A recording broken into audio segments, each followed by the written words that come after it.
Buenas tardes, amados estudiantes. Empezamos esta clase con el espacio que queda siempre abierto a las preguntas, interrogantes, observaciones, comentarios, críticas, recomendaciones, etcétera, que ustedes quieran. ¿Alguien desea decir algo? Levante su mano Zoom.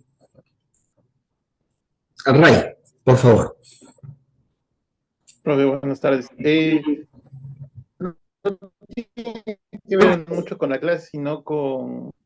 yo he leído el artículo FIS, el último, donde en su espacio usted habla sobre la inteligencia artificial. Entonces, leyendo un poco de lo que ha escrito y, bueno, recordando un poco lo que conocía, yo recuerdo que algún autor, no recuerdo cuál, dijo que o sea, el por qué no se aumenta la capacidad de los teléfonos o el por qué el estancamiento en los celulares en cuanto a innovación depende mucho del uso que se le da a las personas. Y justo planteaban lo mismo para las inteligencias artificiales. No sé si usted piensa lo mismo o si nos puede aclarar ese asunto. Esa es tu O pregunta. sea, ¿hasta qué punto puede llegar la inteligencia artificial? Como sí. Bueno, ya se añadió otra cosa. Primero, tu pregunta está relacionado a un tema de protección, cuidado,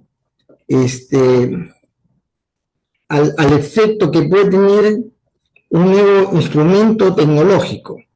Mencionaste que en algún momento la gente tenía preocupación, reparo a la consignación de teléfonos, ¿no? ¿Sí? Eso me has dicho. Y ahora también hay reparos respecto al uso. No, me refiero a que sí, pero me refiero hacia la finalidad de los, por ejemplo, como decía, los celulares, uno siente que ha llegado a un tope de actualizaciones porque ya porque el uso que se le da al celular ha llegado a ese nivel y avanzar más en tecnologías celulares cada vez se ve mucho más reducido. Es decir, por ejemplo, el año pasado un celular más actual tenía una cámara. Solo la diferencia con un celular actual No era que sé, tenía una cámara menos o que su cámara era directamente y no había. no te he entendido bien, no sé si pasa igual que la expresión de Ray se entrecorta. ¿Sí? ¿Se está entrecortando? ¿También ustedes están escuchando entrecortado? Es Ray, se te está entrecortando un tanto la comunicación. Entonces, no te he entendido bien lo que me has explicado últimamente.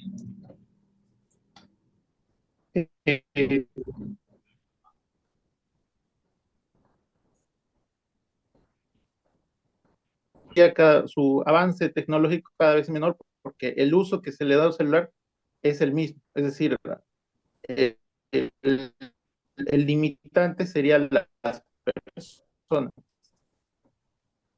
A ver, creo que quiere contestar o quiere Y, aclarar. y A ver, va a Quería suceder lo decir mismo con que las es, inteligencias artificiales. eh, espera, Kevin. Termina Ray. ¿Qué hay ver? Ray, es que tu señal no está buena, se entrecorta. Quería ver sus comentarios. Vamos a llegar y queda ahí o A ver, Kevin, ¿qué dices tú? Yo creo entender la pregunta. no, sino que como no sé, no, o sea, yo también estoy viendo que no se le escucha muy bien, se está entrecortando y bueno, posiblemente es por su poca conexión a internet, ¿no? Y bueno, si es que es posible, que apague su cámara un momento y que hable porque así la red va a fluir mejor. Ray, la recomendación que dice Kevin es correcta, que apagues tu cámara y vuelvas a expresar tu pregunta con tu explicación para escucharte mejor, porque no se ha escuchado bien. a ver, ahora sí me escucha, profe. Sí, Ya apagué la cámara. mejor.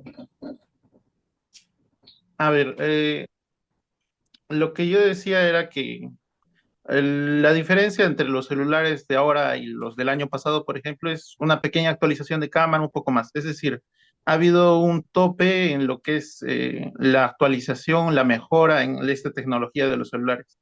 Lo que sucede, y eso se debe, en este caso, es al uso que nosotros, las personas, le damos a esta tecnología al celular. Entonces, yo estaba leyendo que a la inteligencia artificial le va a suceder lo mismo. O sea, va a aumentar de capacidad, va a aumentar hasta el momento en que hasta que nosotros seamos el tope, por así decirlo. ¿Qué opinaría usted al respecto? Esa era mi pregunta. Ahora sí te escucho bien, te he escuchado bien. Fíjate, hay un Moore, ¿no? La ley de Moore. Es decir,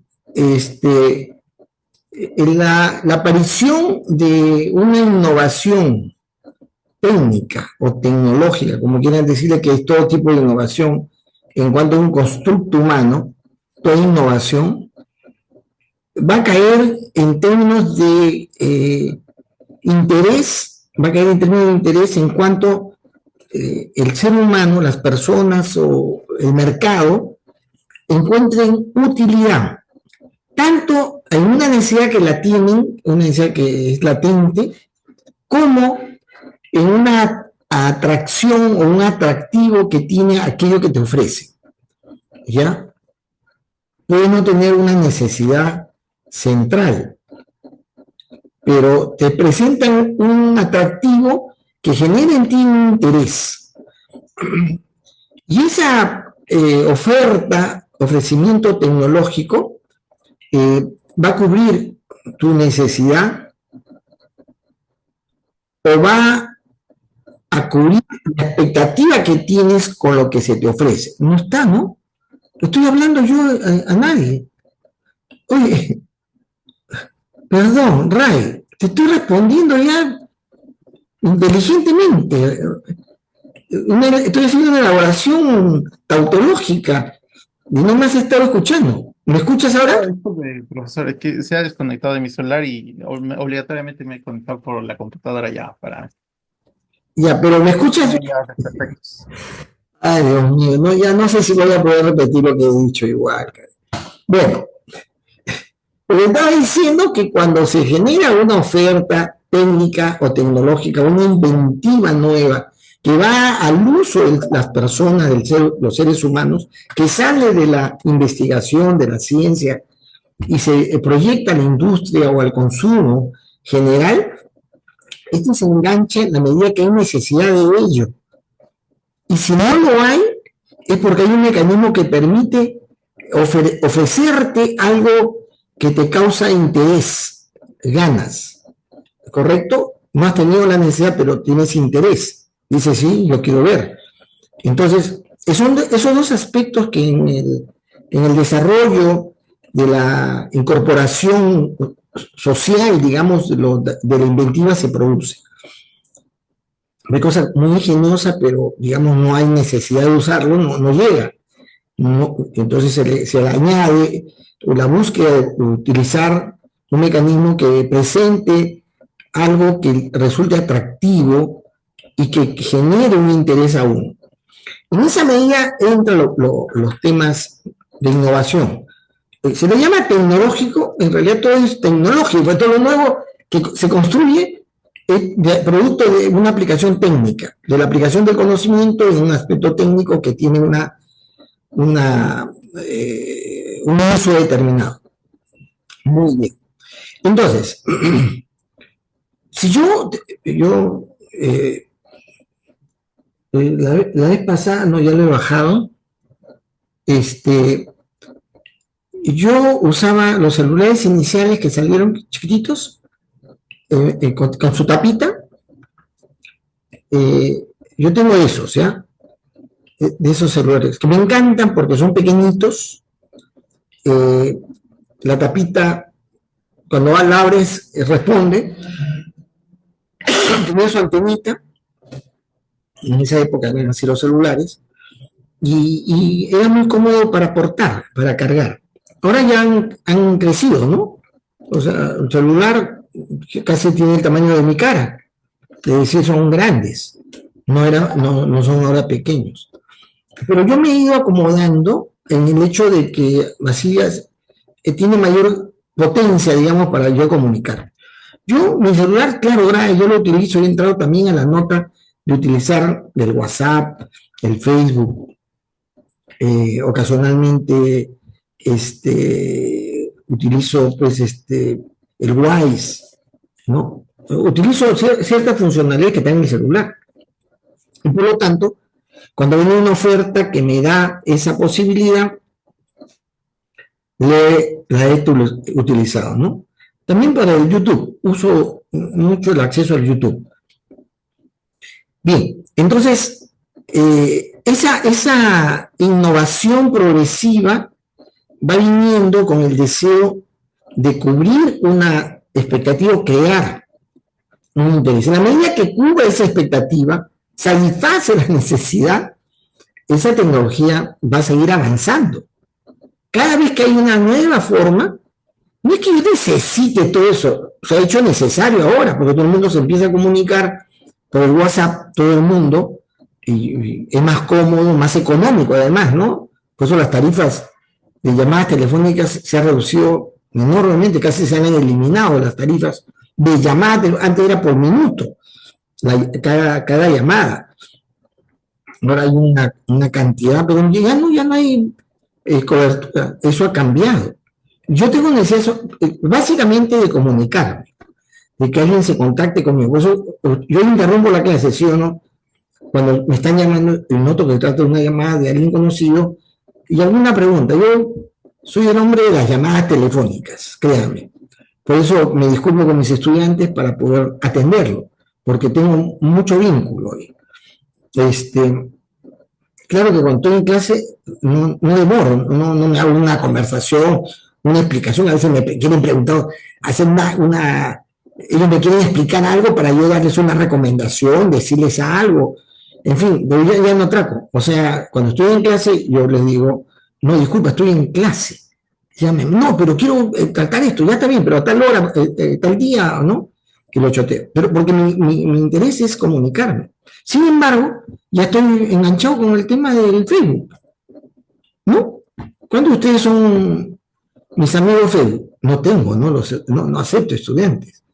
Creo que ustedes no me siguen a nivel de Facebook. Entonces, pero publico. Acabo de publicar algo sobre María, la Madre de Jesús, a propósito del Día de la Madre. He puesto algo ahí, que he recibido buenos y también desencantados comentarios, buenos de mis amigos católicos y desencantados de mis hermanos evangélicos. En fin, pero ya se ha vuelto algo, es una dinámica que está ahí. Yo, un viejo ya cesado, medio aburrido, solo, en fin, el Facebook me acompaña, el Facebook es un instrumento.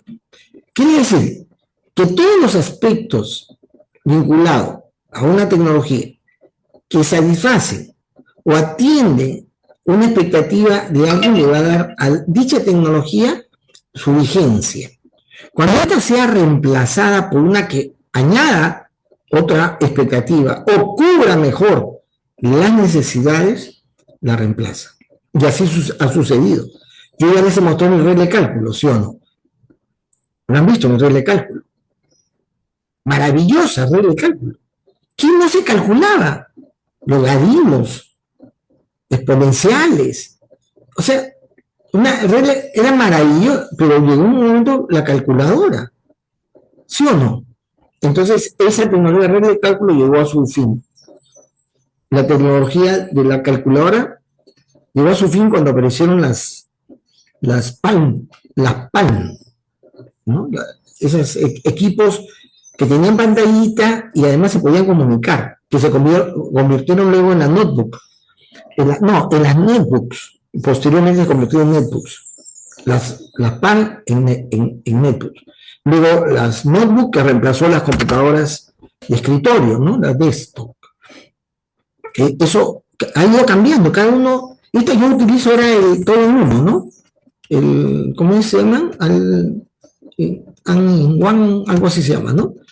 Que son máquinas que es pantalla delgada, o sea, un grosorcito pequeño, una pulgadita de grosor, y la pantalla está todo, está la CPU, está el disco duro, está todo ahí, y es pantalla.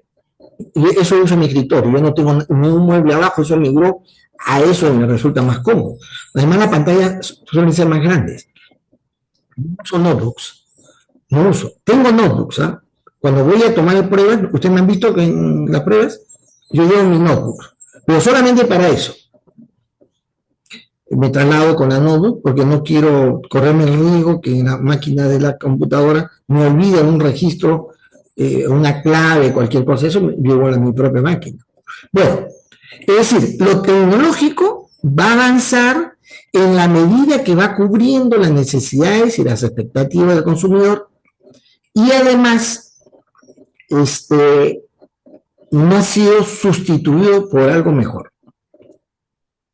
Entonces es difícil hacer un pronóstico. La ley dice que las nuevas tecnologías cuestan igual a las tecnologías anteriores cuando éstas aparecieron. ¿Ya? Es decir, hay una forma, y hoy día cada vez más acelerada de reemplazo tecnológico, de sustitución tecnológica. Es decir, cada vez más hay más obsolescencia temprana. Antes, tú comprabas un equipo de cualquier cosa, te duraba, yo en ingeniería empresarial les muestro que la Westinghouse, por ejemplo, producía lavadoras, refrigeradoras, que duraban por lo menos dos generaciones. Dos generaciones, es decir, la compraba, se casaba la hija, le hacían el matrimonio y ahí la familia les regalaba su refrigeradora Westinghouse. Y esa Westinghouse le iba a durar toda su vida y se la iba a heredar a su hija. Y la hija la iba a seguir utilizando. Esas eran de esa época. Ahora, hace algún tiempo, hace algunos años, para hacer los presupuestos de renovación tecnológica en las organizaciones del Estado, tomábamos como horizonte de obsolescencia 3 años. 3 años. Ahora, 1 año. Entonces, la inteligencia artificial es una nueva tecnología, no tan nueva, ¿no? A fin yo ya les he comentado que yo hice un proyecto, el primer proyecto de inteligencia artificial en el Perú, que lo implementamos a comenzar el año 2000, pero el trabajo lo hicimos a fin del siglo pasado, del siglo XX. O sea, es el siglo pasado, estamos hablando de más de 25 años. O sea, ya la inteligencia artificial no es tan nueva. Lo que es nuevo es la versatilidad y la amplitud de su aplicación en el mundo, en las cosas que se hacen. Por eso es una locura. Si has leído mi artículo, has visto que yo he hecho una crítica a la facultad. Sí. Se está haciendo porque tenemos la capacidad para enseñar inteligencia artificial. No creo.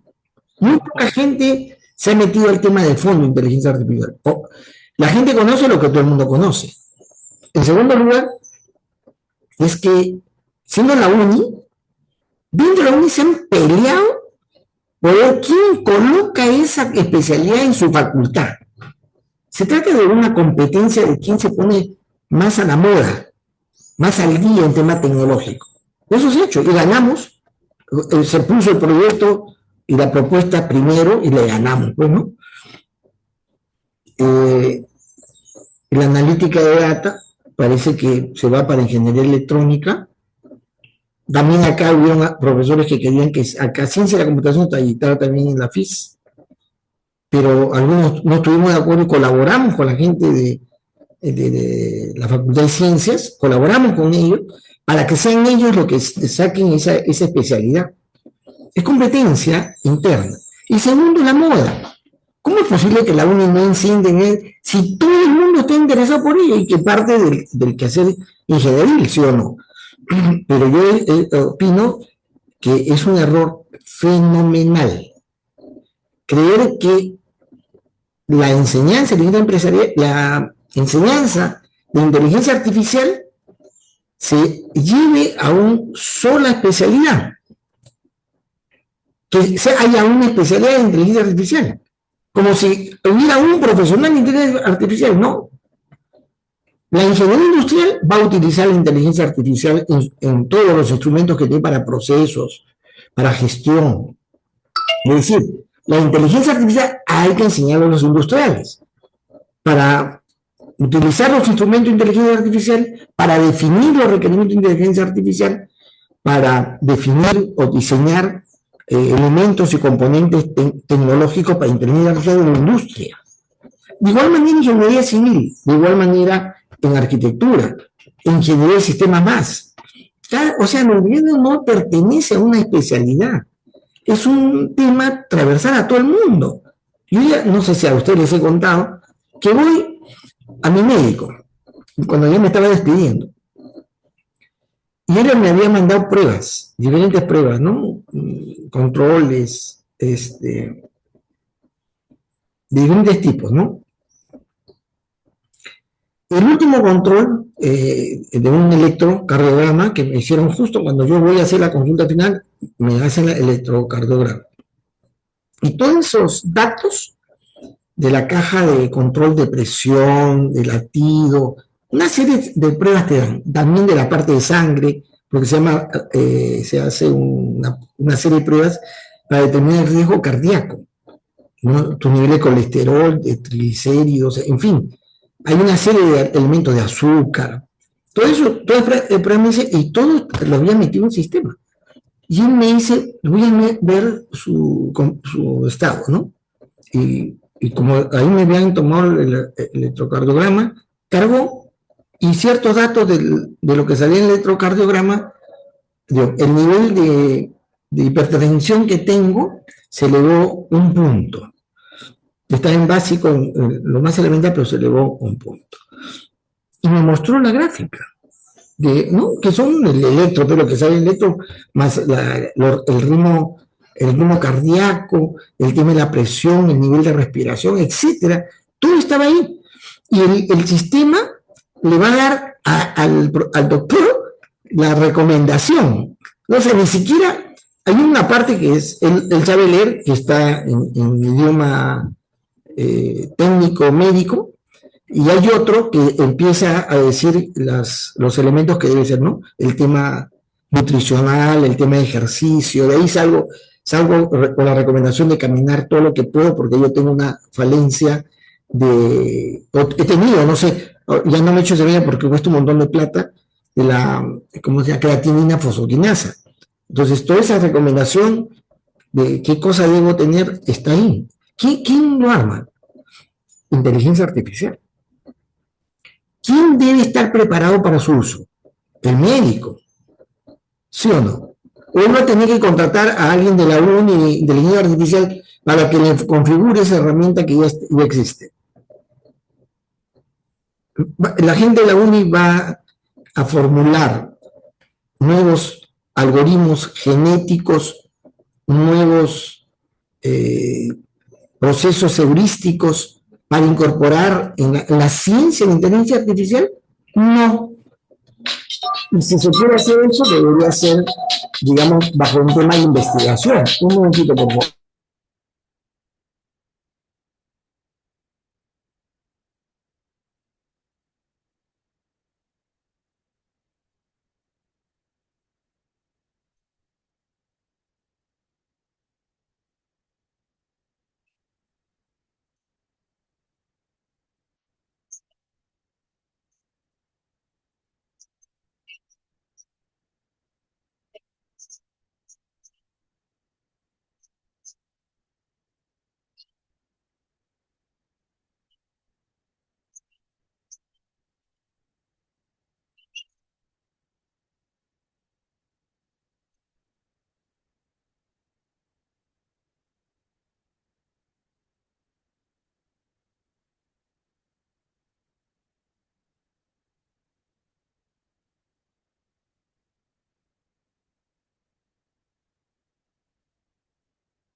Bien, entonces,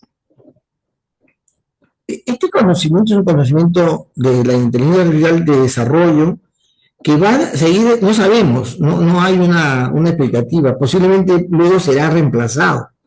Ustedes saben que los sistemas inteligentes suceden luego del desarrollo de sistemas expertos, ¿no? Antes hay una evolución en el desarrollo de sistemas expertos. ¿Qué es el sistema experto?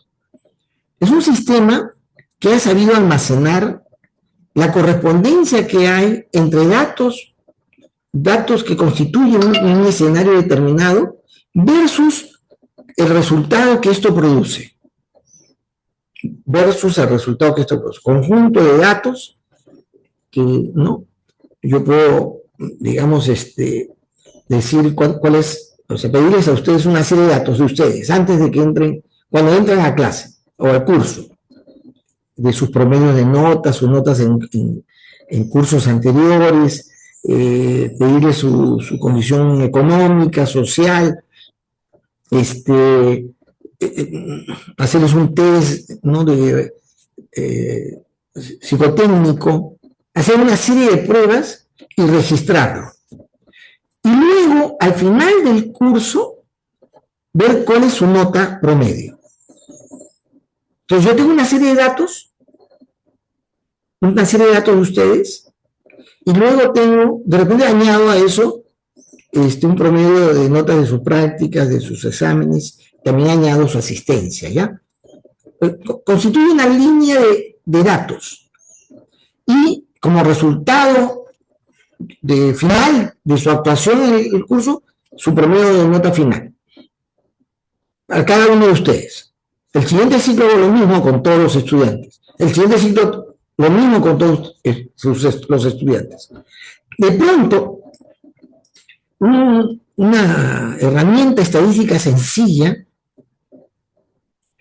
va a ser una regresión polinómica de esos datos versus el resultado, y va a encontrar una correlación. ¿Sí o no? Entonces, cuando yo en el 10º ciclo ya, digo, acá están los datos de los chicos que están entrando, ¿no? O los mismos datos. Yo le pido al sistema experto, ¿cuál será posiblemente el resultado de su promedio de nota final? Me va a dar una información, ¿sí o no? ¿Qué es estadística? Pero que va a armar a partir del registro histórico de información de variables que se van a correlacionar con ese resultado final. Sistema experto.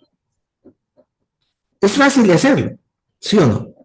Y mucha gente ha construido sistemas que se llama clúster. Porque una cosa, primero hay que identificar las variables independientes, es trabajo estadístico, ¿no? Correlacionar y ver qué factor este conjunto de datos independientes puede pronosticar este dato. Este otro conjunto de datos independientes, ¿qué otro factor puede dar cuenta de él? Y armo un conjunto de ecuaciones para poder poner las variables que les corresponde a explicar cierto resultado, ¿ya? Y son varias. Si esas varias yo las conjugo en cuanto al resultado para obtener un resultado mayor, ese sistema es un sistema experto, clúster se le llama. ¿Por qué le llaman clúster? No tengo la menor idea, pero es de gran potencia. Eso fue el precedente de la inteligencia artificial. Lo que pasa es que en la inteligencia artificial hay algo más, que es el registro no solamente del dato, sino de la relación que hay entre los datos. Cuando ya la relación que hay entre datos está establecido, que en este caso se trata de una relación de composición neuronal, se le llama, ¿no? Es como una red de neuronas, en la cual la lógica una lógica está vinculada a otra lógica y a otra lógica. En varias capas, son varias capas o niveles. Esa correspondencia lógica te va a dar una condición. Como se almacena, hay cosas que salen directamente, pues, ¿no? Se almacena y con las capacidades ahora de cómputo, rápidamente puedes sacar una conclusión o una correspondencia. Y yo he utilizado modelos basados en heurística, es decir, en patrones, identifica patrones, lógicas de patrones, del patrón del fraude, ¿no? Ese, mi trabajo ha sido cómo meterle a un sistema de redes neuronales elementos que permitan establecer patrones de fraude, pero también es clúster, es decir, hay cosas que tienen con el comportamiento social, con la economía, con la procedencia, la vecindad, hay una serie de factores, cada uno de ellos determina cierto factor y peso respecto al comportamiento de una empresa, de una persona. Y me dice, este probablemente que trae cosas de Estados Unidos, de carácter electrónico, que vende en la Plaza Grau, o vende en el mercado de la avenida Colmena, y cuyo rubro de negocio no tiene rentabilidad declarada, etcétera, es probable, es 60% probable que cometa un fraude. ¿Entiende? Entonces, esa capacidad que hay ahora, ¿será superada? Ahora, todo el mundo está en expectativa, como la vida, pucha, de años, décadas, que la gente espera su robot. La robótica, ¿sí o no? Pero la robótica pertenece al desarrollo de los autómatas. Una cosa es la automatización y otra cosa es la automación. La automación, ya hay robots de hace muchos años, ¿sí o no? La industria se ha robotizado en gran medida. Pero ahora se quiere un robot pensante, que tenga forma humana, que tenga las características que permita acompañar, pucha, que no me va a alcanzar el tiempo, que me vuelva a casar, pero con un robot. Eso no llego, ¿no? No sé si llegue, no sé.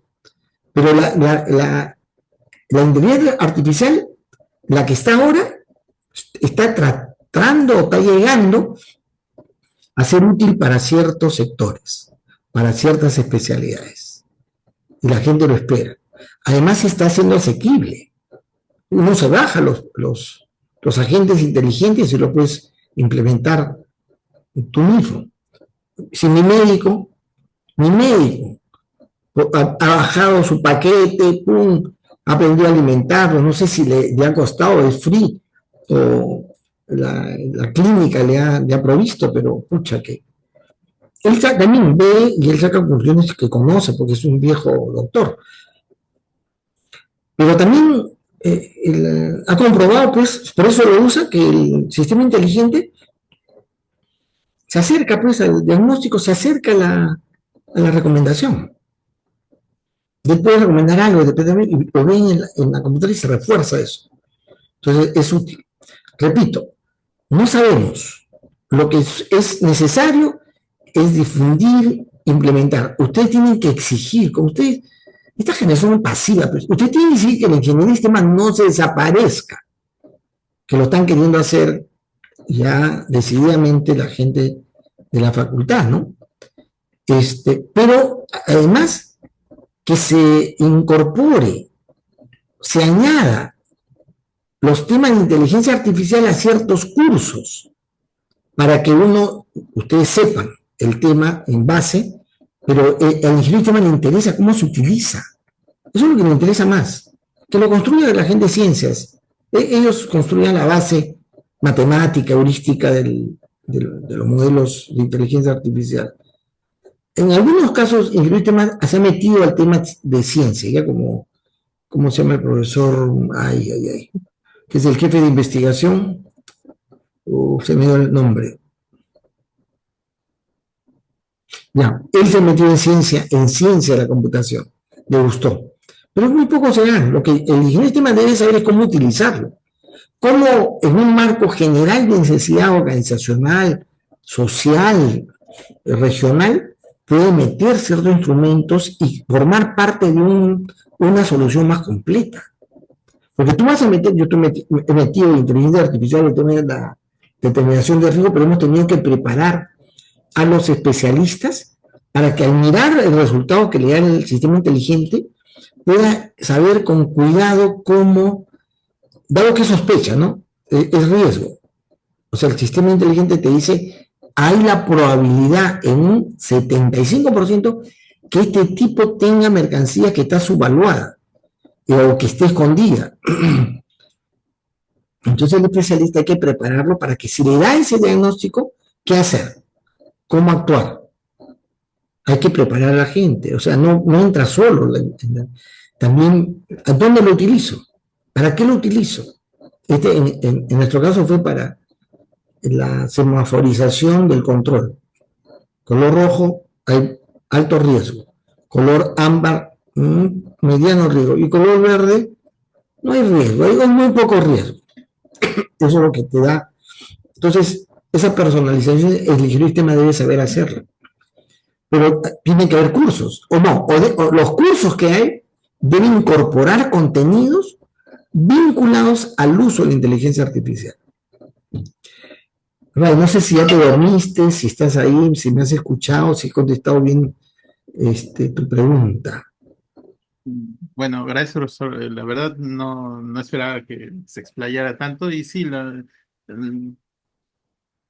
¿cómo se puede decir? Sus comentarios, la verdad, son muy acertados. Y hablando de lo último que usted dijo, yo recuerdo que en algún video en inglés ya se decía que se analizaba perfiles bajo inteligencia artificial para los reincidentes en los penales.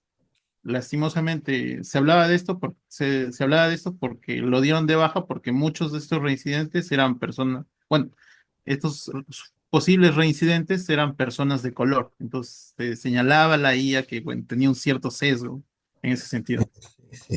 Sí, recuerdo, sí, también leí ese artículo.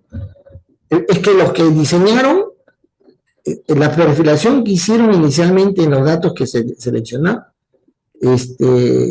tenían el sesgo de ellos, que eran anglosajones, ¿no? Sí recuerdo el artículo. Sí, es que también uno puede sesgar de alguna manera, de acuerdo, porque no hay forma de eximir el punto de vista del especialista, no necesariamente las cosas son tan objetivas, ¿no? Pero un proceso de retroalimentación, o sea, en el enfoque cibernético vamos haciendo ajustes, ¿no? Vamos haciendo ajustes, por eso el uso de la inteligencia artificial requiere un monitoreo, un control, una retroalimentación, pero hay que, insistir en que la carrera debe tener contenido de eso, y sin eliminar la estructura formativa que se tiene, que es bien amplia. Y 2018 fue la implementación, es decir, ya tenemos 7 años supuestamente en implementación, que decía hay que ver hacia afuera de lo que han salido, qué cosa hay que reforzar. Claro que hay mucha gente, esos 5 años, por lo menos los 3 primeros, mucha gente no quería la ingeniería de sistemas, quería computación, se quedaron con la computación, incluso han salido a hacer computación, no ingeniería de sistemas. Las primeras promociones que han salido de esta generación última se han querido mantener en el tema de computación, porque es atractivo. Además no se han querido meter a la complejidad, pues. No es tan como fácil de salida de meterse al tema. Por eso yo siempre he dicho, el que sale, métase a cualquier tema tecnológico, pero no se quede ahí. Avance en la búsqueda de mostrar capacidad para ir en alcances mucho mayores, ¿no? Eso es lo que hay que hacer. Y ahora con la inteligencia artificial o con la tecnología que venga, lógicamente, lo que hay que hacer es tratar de absorberla y de entenderla. Y si acaso no la incorporan, ustedes tienen la obligación personal, profesional, ética, de documentarse. Así como, ¿yo de dónde sé inteligencia artificial? ¿De dónde yo sé computación? ¿De dónde soy autoridad normativa en temas de ingeniería de software, si tengo información? Ahora soy miembro del equipo de la gente que está viendo lo de inteligencia artificial. Claro que me he separado un poquito por el tiempo, pero digamos, estoy metido ahí. ¿De dónde? ¿De dónde? De autoestudio. Yo soy en gran medida autodidacta. El ingeniero del sistema debe ser un autodidacta. Claro, no dispersarse mucho, ¿no? Yo sí me dispersé un pocotón, caray. He hecho de historia, he hecho de teología incluso. Pero ya ese es un asunto ya, cada uno en su mundo. Pero yo recomiendo a mis estudiantes, ustedes van a salir a la organización, los temas estos importantes, novedosos, documentense bien, pero siempre pensando en el ámbito donde van a actuar, donde van a trabajar, en este caso en la organización. No se dispersen mucho. Yo ya en tiempo libre sí me leía pues, las obras, la literatura diversa. También la computación, pues he leído, he aprendido, he hecho práctica para poder dominarlo, para que no me tomen el pelo. Y en muchos casos he dirigido grupos de trabajo de equipos informáticos en la que yo supero largamente el conocimiento de ellos, porque me preparo y me actualizo permanentemente. Y el informático ya aprendió algo y hace lo mismo, todas las veces no se mejora. Pero es porque yo estoy fuera de la carga de labor, estoy en otra cosa, y entonces la informática lo estudio, me informo. Aquí no se puede imaginar las toneladas de literatura, de revistas que recibían del mundo, ¿no?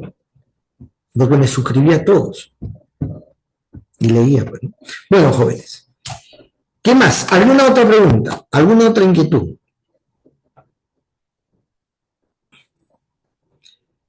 Ya, entonces vamos entrando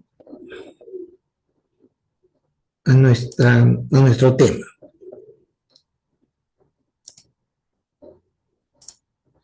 Fíjense, hemos trabajado en una visión histórica para poder ir dando alcance sobre lo que es la ingeniería de sistemas, con una idea clara de las diferentes corrientes o escuelas asociadas al tema de sistemas. Y para ustedes no debe haber nunca una confusión respecto a que las ideas de sistemas van a aparecer en la investigación natural, la investigación biológica, en los científicos naturalistas, con la aparición de interrogantes primero sobre la explicación correcta de la realidad a partir del principio de la ciencia clásica, profundamente materialista, racionalista y materialista, para quebrar con ese entendimiento y ir a una visión más organísmica, relativista, en una visión mucho más fenomenológica, completamente distante de la visión clásica. Sin embargo, sin menospreciar esta, es decir, si bien avanzamos con los nuevos entendimientos de la ciencia, no dejamos de reconocer que la ciencia clásica, con su positivismo fisicalista, racionalista, dio un alcance espectacular al desarrollo humano. Pero nosotros nos sentamos sobre una base que aparece en la investigación del siglo pasado, comienzo del siglo pasado, con antecedentes en mucho tiempo atrás, del entendimiento de los sistemas abiertos, con principios diferentes, primero con interrogantes, porque la ingeniería de sistemas, la ciencia de sistemas en general va a aparecer no por el descubrimiento, sino por el cuestionamiento.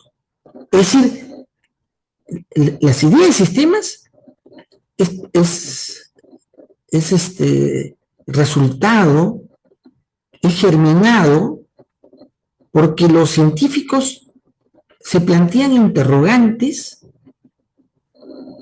para explicar fenómenos en la naturaleza con el entendimiento clásico, que no le da respuesta. O sea, con el cuestionamiento. Así empieza. Y dice, pero esto, ¿cómo se explica esto? ¿Y por qué esto no se entiende apropiadamente de esta manera? Empiezan así, los científicos no es que piensen distinto a la ciencia clásica, sino que se plantean en ese ámbito de razonamiento cosas que no le dan explicación suficiente de la realidad. Así aparece. Y posteriormente, que científicos de otro nivel van a empezar a articular. Es decir, yo no puedo entender la realidad con el procedimiento clásico que es atomizar la realidad. No puedo proceder con una metodología analítica, porque no pierdo lo que sucede en la realidad.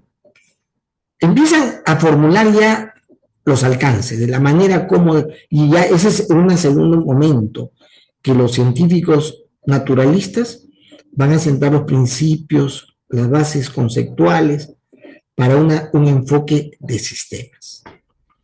La ingeniería de sistemas no nace de ahí, como ya les he explicado.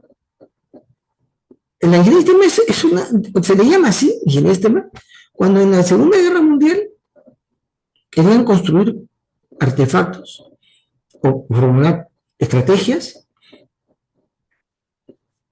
ante la complejidad que se presentaba frente al tema de la guerra, para construir artefactos, para ver cómo resolver un tema muy complejo, a velocidad de guerra, a la velocidad de guerra.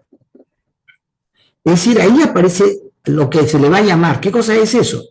El trabajo de diferentes especialistas que se juntan, como es la era de la matemática, de la matematización, era la era de la matemática, formulando soluciones primeramente en forma de modelos matemáticos, antes de poner en práctica un modelo, porque era la manera racional de ese momento de abordar un tema complicado. Previamente, y poco a poco fueron tratando de formular un método o metodologías para abordar eso complejo. Entonces, la ingeniería de sistemas es, ¿no?, una interdisciplina para abordar complejidades con el uso del modelado, para formular soluciones o sistemas mejores, o eliminar sistemas, ¿no? También su definición no tiene nada que ver con la ciencia de sistemas. No es, la ingeniería de sistemas es ciencia de sistemas aplicada, ¿no? Eso hoy día podemos decir que sea así, es así, está bien, pero no surgió así en la aplicación del conocimiento de sistemas, sino surgió como el esfuerzo interdisciplinario para formular soluciones a problemas complejos. ¿Está bien? Sabemos que esa es la otra línea. Luego viene la cibernética, pucha, que es una locura, porque en realidad es un planteamiento de subir a un segundo piso de mirar la realidad para responder el por qué. Ya no solamente el qué, sino el por qué. Donde se identifica que las condiciones de evolución, de transformación de la naturaleza, no es por una causalidad lineal, sino por la retroalimentación, la interacción, el proceso evolutivo, la interacción que genera retroalimentación y transformación y cambio, que es conducido, digamos, ajustado, considerando eso que está sucediendo. Se llama teoría de control, la teoría del control. Es otra cosa, que también viene de los científicos naturalistas, pero también aquellos que vinculan el naturalismo con la ingeniería. Por eso la obra tiene que ver con la primera obra de Wiener de cibernética se llama Cibernética, o la comunicación entre hombres y máquinas. Es una cosa, es otra corriente que prontamente se une pues a la ingeniería de sistemas, y así, pero que se basa en los principios de la ciencia de sistemas, ojo, la cibernética. No nace a partir de ella, pero sí se nutre de ella. Y se une a la ingeniería de sistemas, y entonces se construye en un campo espectacular. En los años 80 aparecen pues los detractores de la ingeniería de sistemas, los detractores, y dicen, la ingeniería de sistemas no puede abordar de una manera correcta, adecuada, los sistemas complejos no estructurados, ¿no? Eso es lo que dice. Y efectivamente era así. O sea, el ingeniero de sistemas sabía abordar lo complejo, pero para esos problemas que tenían un método, una metodología, un camino, un entendimiento de solución. Aquel que no tenía, se daba la vuelta y se iba. Pero con el pensamiento de sistemas, esa nueva corriente, con pensamiento de sistemas, se trata de abordar, se da una forma de abordar, creando o dando una metodología de más, la metodología de temas blandos. Y con eso se cierra la gran composición de las ideas de sistemas. Que hoy en día el Consejo Internacional de Ingeniería de Sistemas lo da por necesario, ese dominio lo da por necesario. ¿Correcto?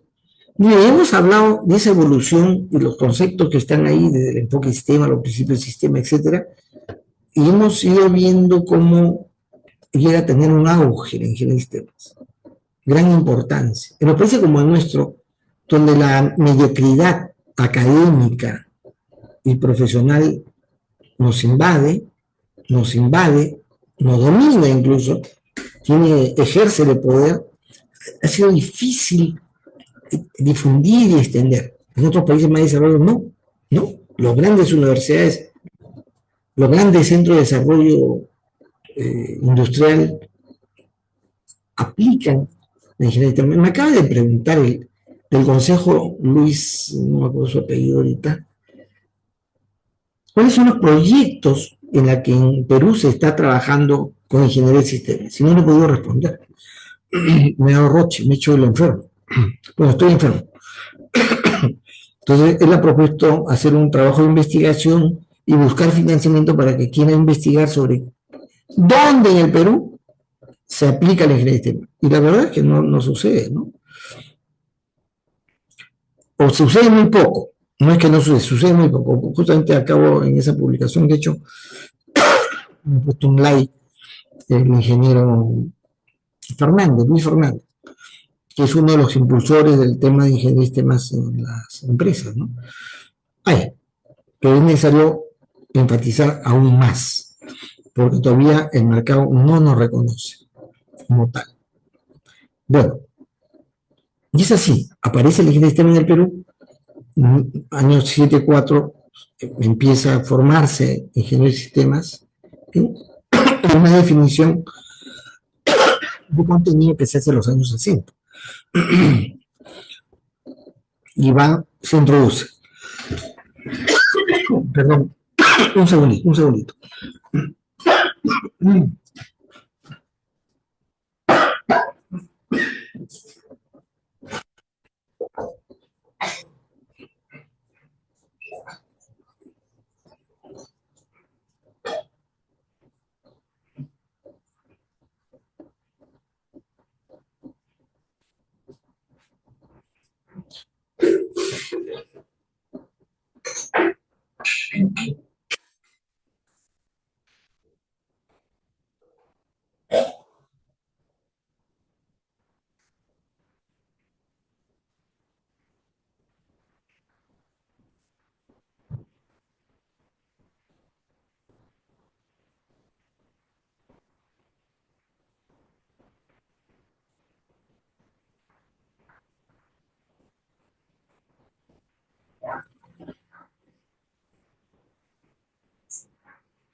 disculpe. Bien, decía, aparece la ingeniería de sistemas años 74, y este va a ir bien. Los egresados de esas épocas van a tener un espacio muy amplio y diverso, pero es en los años 70 que aparece la computación con la aparición de los mainframes, ¿ya? Y los años 80 y 90, la gran revolución microcomputacional. Y entonces es ahí donde viene todo un tema, y es de que el levantamiento del estudio de la computación o de la informática va a traer a la gente, ¿no? Va a generar una gran expectativa y va a generar un gran interés en ello. Es ahí donde se va a producir una situación en la que en la universidad va a tener un efecto sobre el interés de las diferentes carreras de esta materia, en especial de los ingenieros de sistemas. Bien, eso es lo que nos toca ahora mencionar. Y debo decir entonces en que los 60 aparece este tema, este interés por el uso del computador. El computador ha llegado a un nivel de desarrollo ya comercial, aparece entre los 40 y los 50, no, está en un nivel de uso de las grandes potencias para usos estrictamente de tema de Estado. Y luego se va a restringir.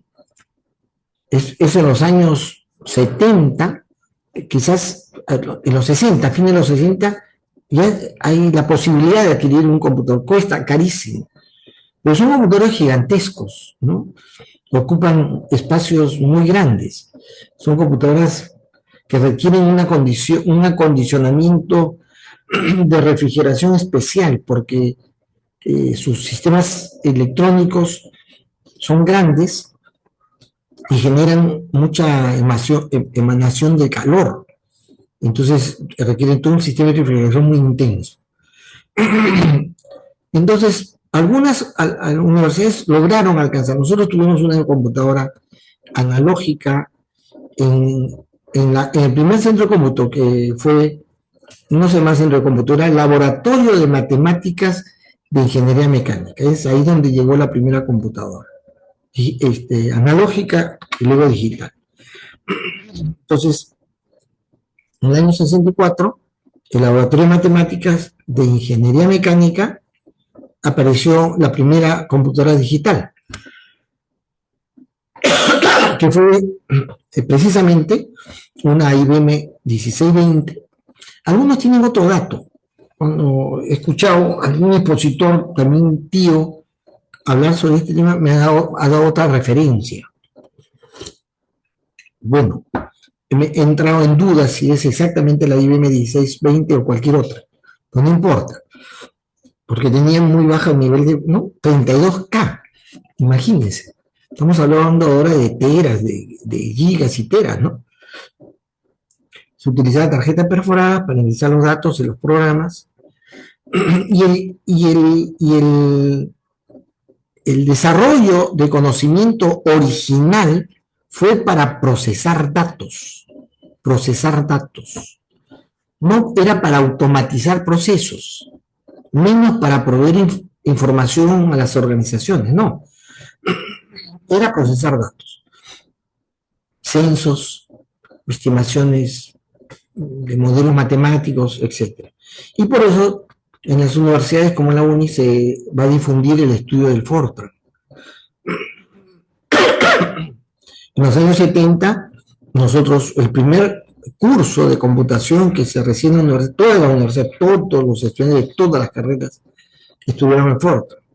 Ya en el 69 se creó el Centro de Cómputo de la UNI, es decir, los ingenieros mecánicos, la gente de ingeniería mecánica cedió su laboratorio para que sea utilizado por toda la universidad, creando un centro de cómputo de la UNI. Hoy en día se llama CETIC, lo que fue el centro de cómputo de la UNI se llama CETIC. San Marcos también en el año 69 hizo un convenio con Francia y logró financiar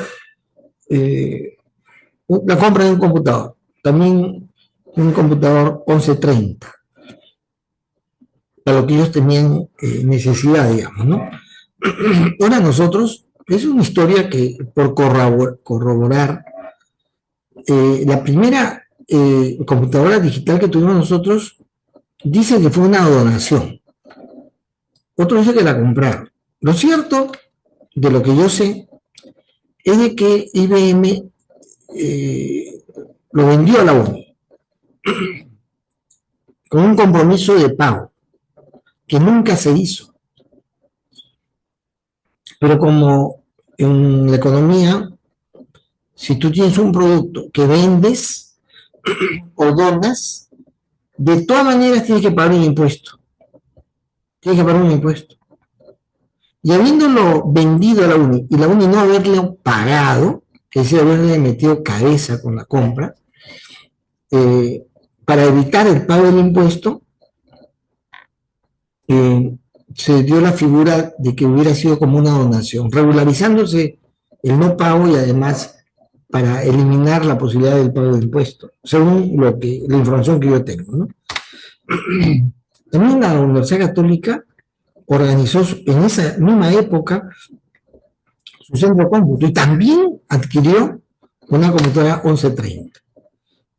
El Banco Central, el Banco de Crédito del Perú, el Ministerio de Economía y Finanzas, crearon sus departamentos o centrales de procesamiento de datos, se llama central, porque lo que se hacía era llevar tarjetas con datos y procesarlas para sacar un listado, registrar eso en un listado, almacenándolo en un disco magnético y también teniendo datos estadísticos de esos datos. Y se invirtió mucho en el desarrollo de estas centrales de procesamiento de datos, ¿no? Hubieron dos compañías importantes en esa época en el Perú. Una es la Burroughs y el otro fue la IBM. Pero el mercado fue un 90% cautivado por la IBM, por varias razones, ¿ya? Varias razones. Primero, fue una estrategia de marketing espectacular, de asistencia técnica, de transferencia de conocimiento muy decidido de IBM, pero también IBM fue el que le colocó, se puso un énfasis especial en colocar sus computadoras en las universidades. Y como aparecía el uso computacional, las universidades enseñaban el uso de la computadora. Y como la que tenían había sido donada o vendida a bajo precio por la IBM, lo que enseñaban era el uso de una máquina IBM. A tal punto que en esos años, escuchen bien, cuando uno estudiaba el uso de la computadora no se llamó computación. ¿Qué estudias? Le preguntabas a alguien que estaba en eso. Y decía, yo estudio IBM. Así como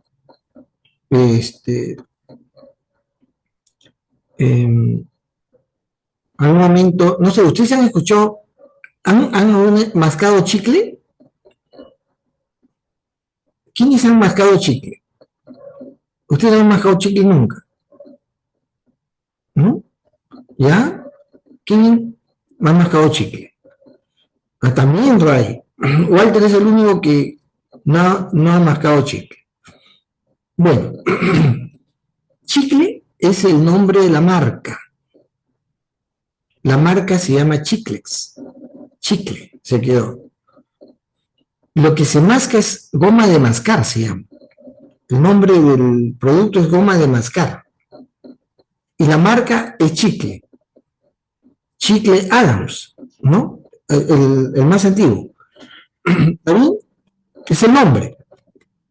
Pero usted lo conoce de chicle, ¿sí o no? Ha mascado chicle, dice. Igual manera, en esa época, la gente, al decir que está estudiando el uso de una computadora, decía yo estudio IBM. No computación, ojo. Eso para los onzos que no saben, dicen eso, que se estudió computación. No, nadie se le puede haber ocurrido decir de esa manera. Ya la ingeniería de sistema existía. O sea, la ingeniería de sistema no nació para el estudio de la computadora, para nada. Sí utilizó, ya les he comentado, cuando yo estudié ingeniería de sistema, ya les he mostrado y les he demostrado que lo que utilizó no fue una computadora, no se estudió se estudió una red de cálculo para su uso. No es que la ingeniería de sistema consistía en usar regla de cálculo, ¿no? Es una tontería como decir eso, que la ingeniería de sistema surgió para el estudio de la computación. Mentira, porque no existía primero el concepto de computación, y en segundo lugar, porque la computación que hacíamos era con una regla de cálculo. Entonces, eso no es verdad. Pero sí, así apareció ahí a la derecha les he puesto un famoso anuncio ¿no? Del concepto IBM. O sea, se decía que vas a estudiar sistemas IBM. Sistemas IBM. IBM también le llamó a sus técnicos ingenieros de sistemas. Pero suponía sistemas IBM. Ingenieros de sistemas IBM, sistemas computacionales. Miren, acá se trata de se ofrece cursos de perforistas, o sea, porque eran tarjetas perforadas, IBM dice. Dice, prepárense a los estudios de mayor futuro y demanda actual. Perforistas de sistemas IBM. El Centro Educacional de Perforación IBM cuenta para su enseñanza con equipos propios. Es decir, es una escuela que la propia IBM está impulsando. Eso así surgió. La computación, ¿no? Lo que ahora se llama así. Pero en el Perú, este estudio no se le llamó computación, se le llamó informática.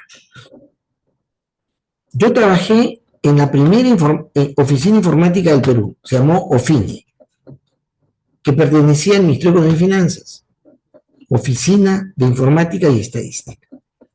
Porque el conocimiento que se tenía para el procesamiento de datos se convirtió en un gran interés para el manejo de la información. Si era procesamiento de datos, informática era lo que mejor se ajustaba a una definición cercana a ello. ¿Qué significa informática? Tratamiento racional y automatizado de la información. Informática. Y así se le llamó en el Perú. El Perú la primera línea de desarrollo del conocimiento no fue computación. ¿De qué trata la informática? Perdón, otra vez, perdón.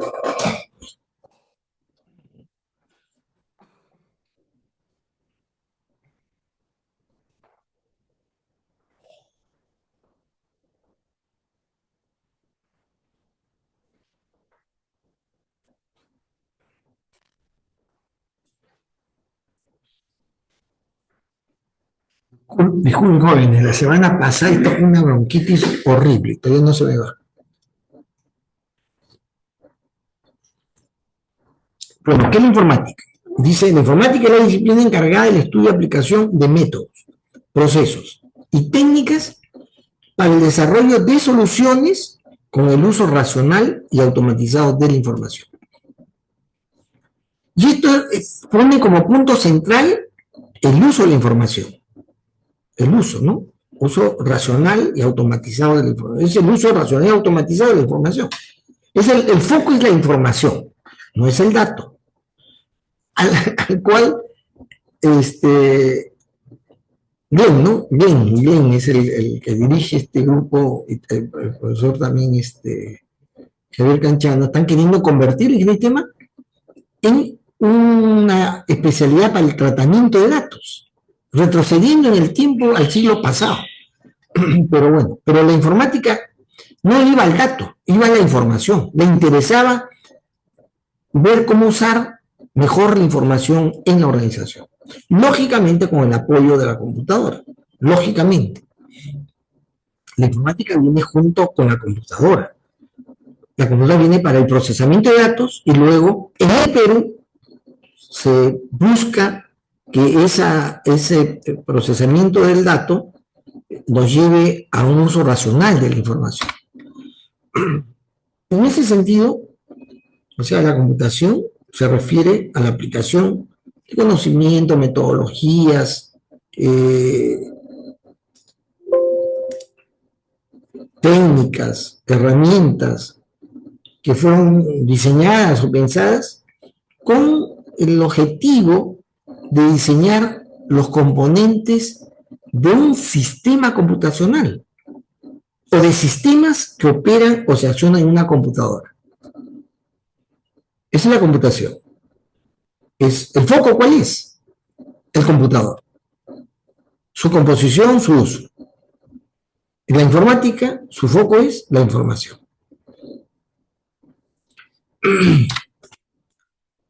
Entonces, la informática tiene como objeto de estudio la información y su aplicación en la organización, mientras que la computación, su objeto de estudio, es la computadora y su uso. Pero hoy en día, ante la gran discrepancia que ha habido, se han puesto de acuerdo la gente que está vinculada al tema computacional, para llamarle como sinónimo, porque los escritos originales de la literatura que originalmente se va a producir desde Francia, no se van a referir a la computación, sino a la informática. Informática, van a decir. ¿Ya? Porque Francia tenía una idea más superior del uso de la computadora y por eso informática. O los pseudo traductores dicen que informática es sinónimo de computación. Bueno, no importa, es asunto de ellos, ¿no?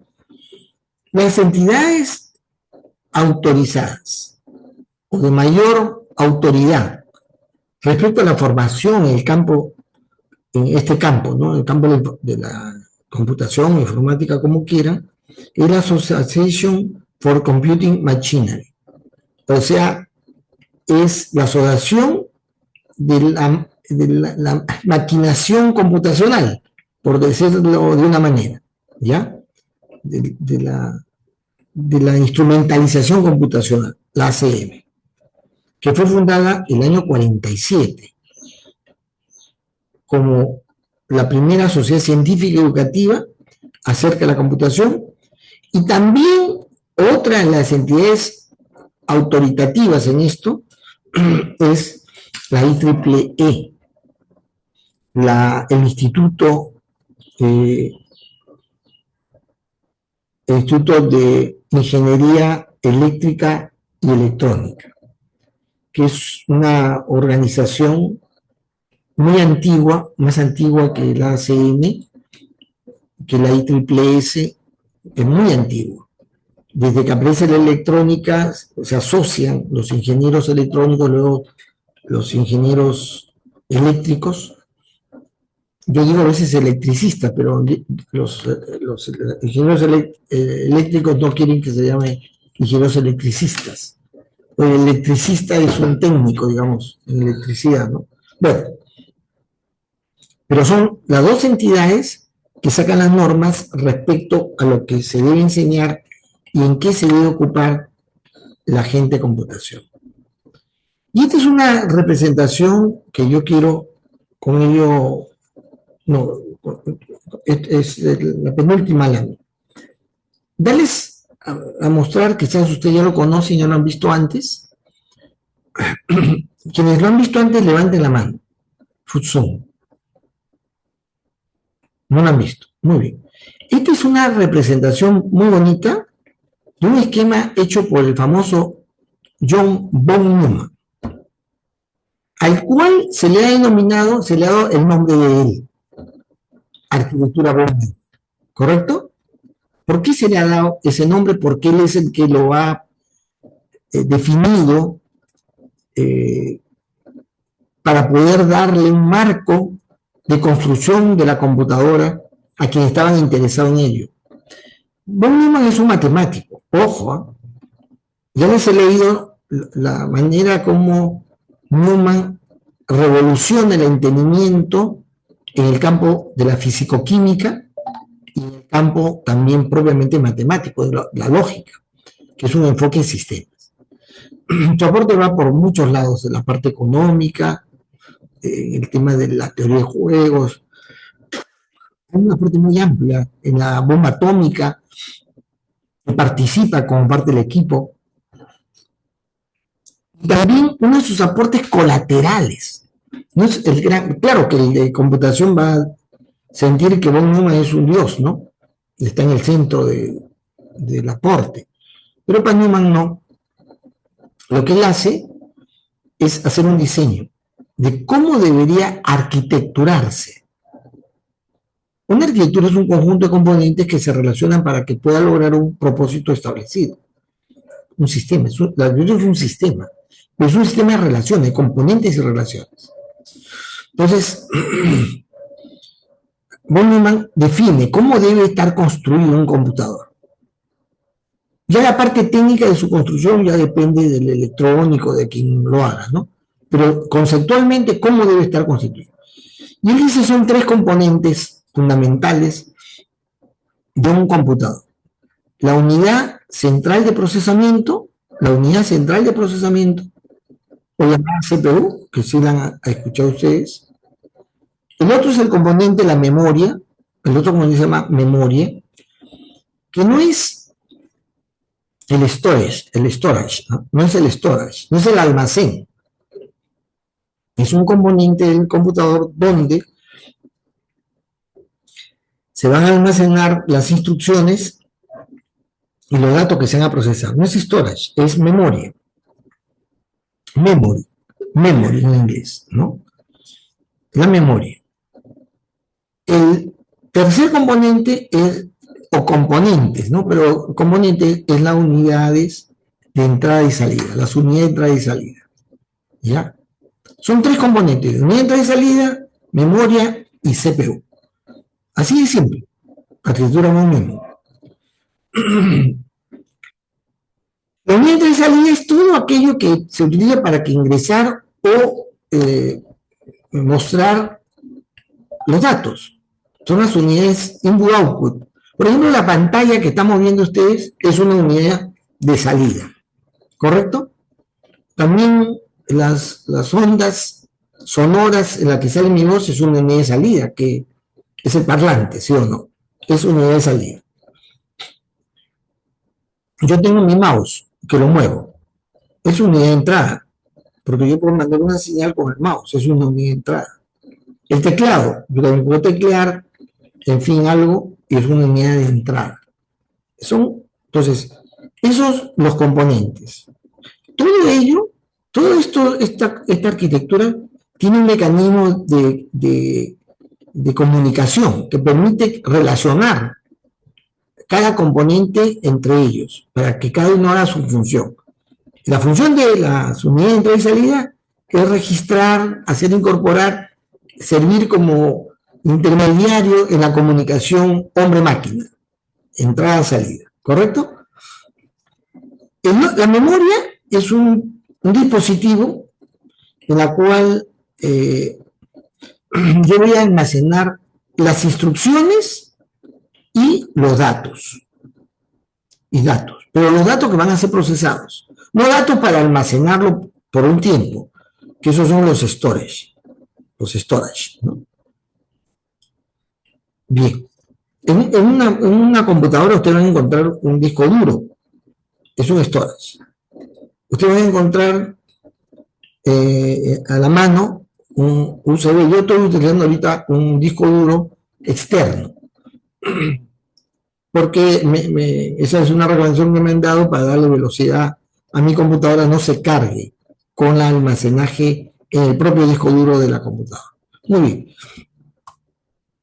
Entonces la memoria es un dispositivo que está en la placa mismo donde está el CPU, ahí mismo está. No es un disco duro, no es un almacenaje externo. Que está muy vinculado a la CPU, porque es un instrumento que utiliza la CPU. Es un elemento muy importante. La memoria tiene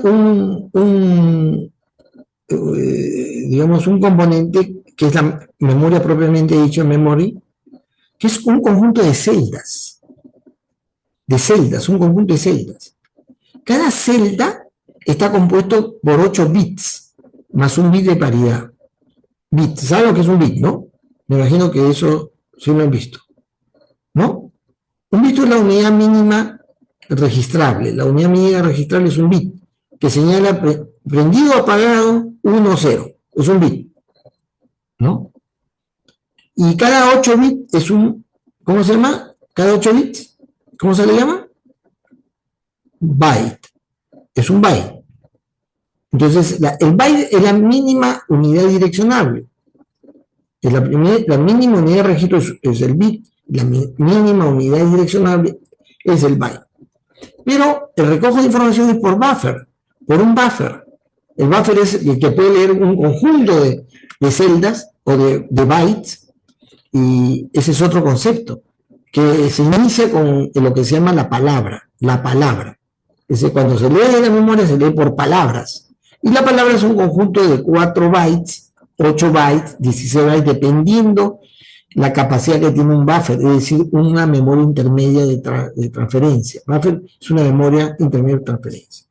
Entonces, la memoria tiene las celdas de la memoria, que son un conjunto de bits y conjunto de bytes, que son palabras, en la que van instrucciones, van las instrucciones que se van a ejecutar y van los datos que se van a operar. Y esta memoria tiene otro componente importante, que es el registro de dirección. Porque cada byte tiene una dirección. Cada byte tiene una dirección, que se cuenta desde 0 hasta el tamaño de la memoria. De 0, ¿no? 1, 2, 3, 4, hasta el tamaño de la memoria. Y tú dices, yo tengo una memoria de tantos bytes, tantos kilobytes, tantos gigabytes, tantos terabytes. Así se dice, ¿no? Está en bytes. Y cada byte es una celda, digamos, una celda de almacenamiento, es la unidad direccionable. Y este registro de dirección es la que me dice, cuando yo quiero acceder a la memoria, a qué posición de la memoria debo poner. Porque en la primera posición, es la posición 0, está el primer registro. ¿Correcto? Pero yo como leo por palabras, es decir, por 4 bytes o 8 bytes, la segunda unidad de dirección es la que corresponde al byte que corresponde, son 8, byte de 0, yo empiezo en 0 y posiblemente llega a 16, y en 16 está la siguiente dirección. Lo que hace el registro de dirección es simplemente identificar el lugar donde tú quieres acceder, o donde la máquina quiere acceder, para poder recoger la instrucción o el dato que está queriendo procesar. Ese es el segundo componente, el registro de dirección. Otro componente se llama unidad de dirección, que es el que tiene el mapa de todo lo que está registrado en la memoria. Y es el que este registro de dirección le da a proveer la dirección donde se quiere acceder, para que la dirección se ubique exactamente donde está el dato. La unidad de dirección es el gran directorio, digamos, de lo que hay en la memoria.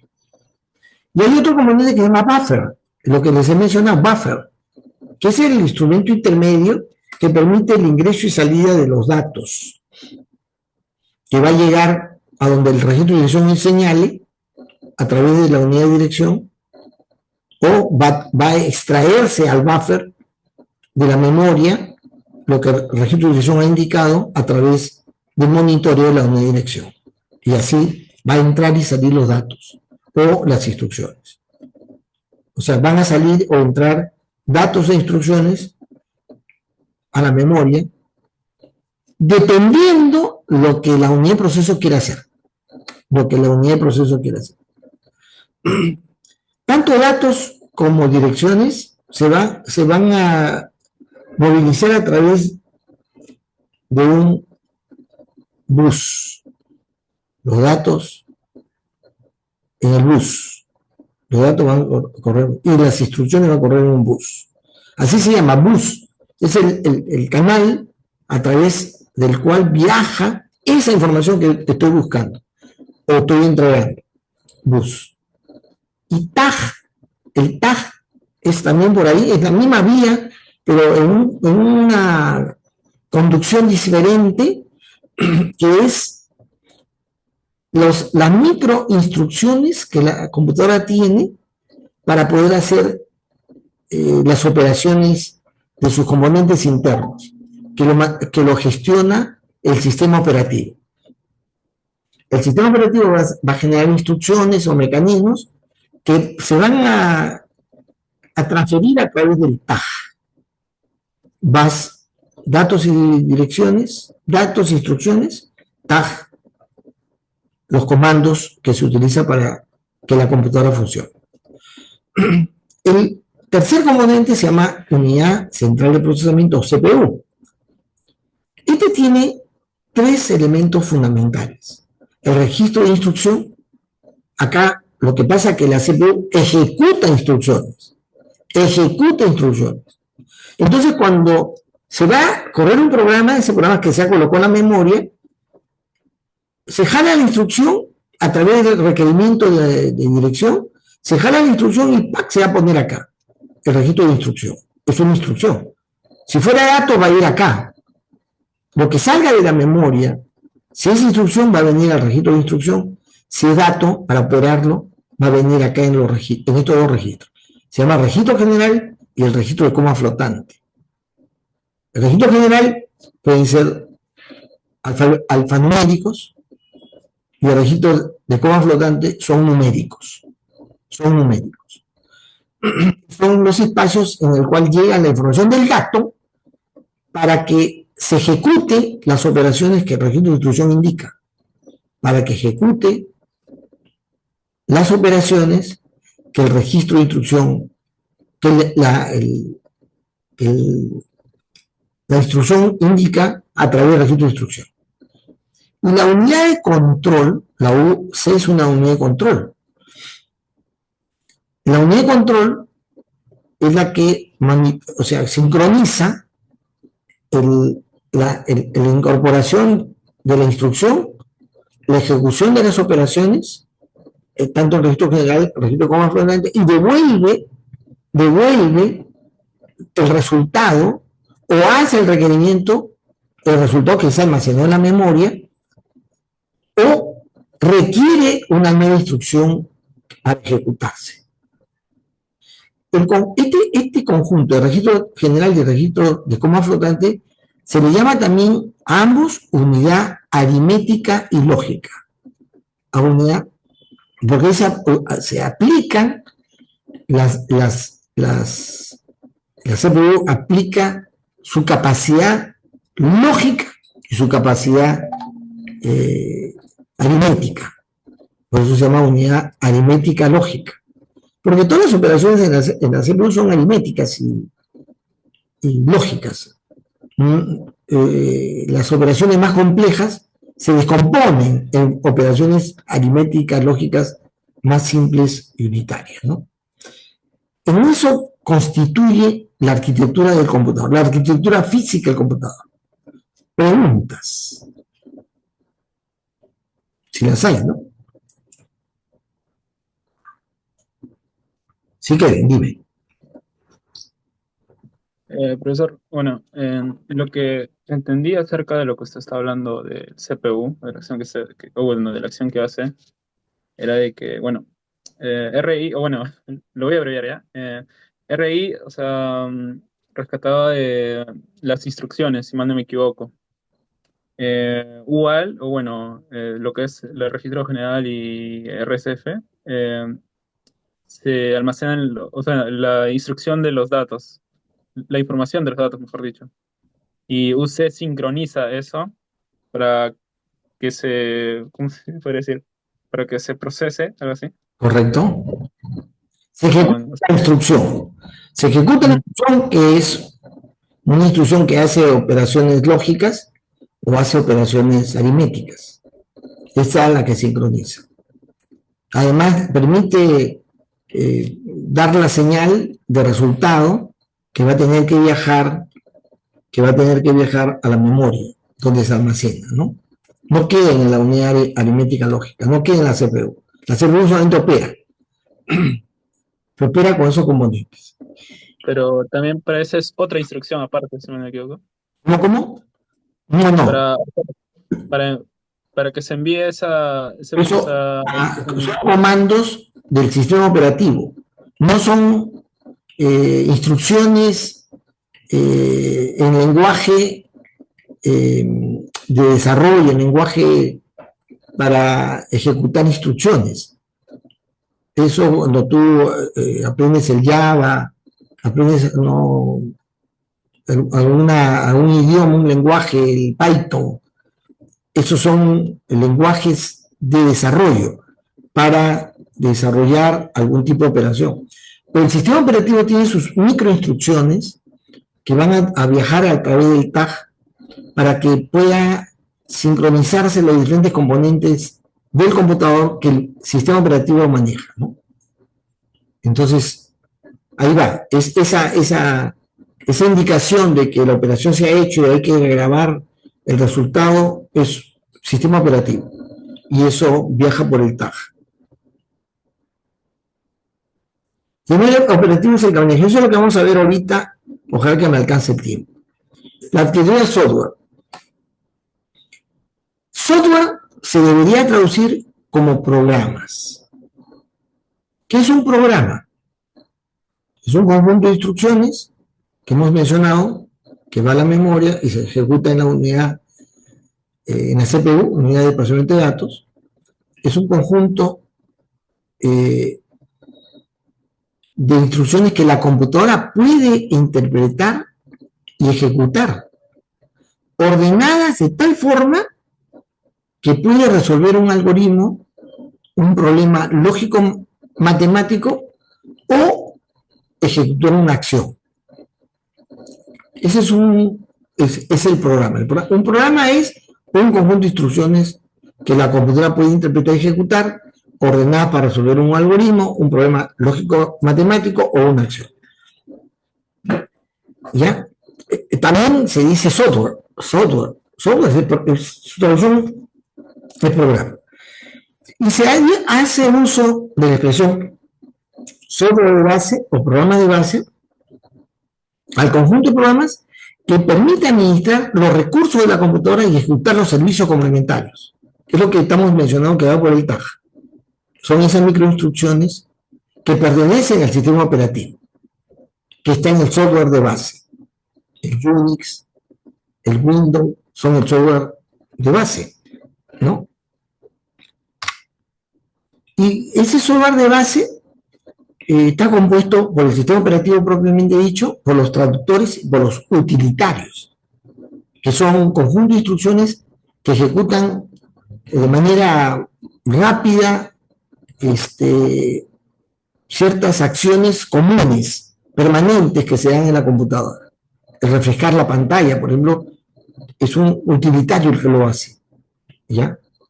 Esto que yo me estoy moviendo, es decir, está permanentemente la señal cambiando, ¿sí o no? En un 18avo segundo o quizás en menos tiempo. Eso lo hace un utilitario. El utilitario también sirve para, por ejemplo, yo sacar una copia. Cuando saco copia, yo permanentemente busco copiar en mi disco duro externo como un backup, por si las moscas. ¿Ya? Y eso lo hace el utilitario. El traductor no es un compilador, pero bueno, algunos han incluido en el traductor los compiladores, es decir, los que traducen de un lenguaje determinado de alto nivel al lenguaje máquina. Para que la máquina ejecute una instrucción, el lenguaje debe haber bajado al lenguaje máquina, a binario. Yo puedo escribir en Java, que es un lenguaje de alto nivel, pero hay un traductor o un compilador que convierte ese lenguaje que está en español prácticamente, o en inglés, y lo convierte en secuencia de bits, en lenguaje de máquina, que la máquina puede entender. Y luego, el software de base, o sea, sobre la software de base que es sistema operativo, traductores y utilitarios, el software de base, Alrededor de él opera el software de desarrollo con el que se construyen las aplicaciones. Y las aplicaciones probablemente se llama software aplicativo. O aplicaciones simplemente, ¿no? Así está clasificado el software. Bien, han aprendido computación. Les puedo dar un diploma. Graduados en computación. Este es el conocimiento más elemental de qué cosa es la computadora que hay, porque la computación divide dos ámbitos claramente diferenciados, ¿no? El tema del hardware y del software, ¿sí?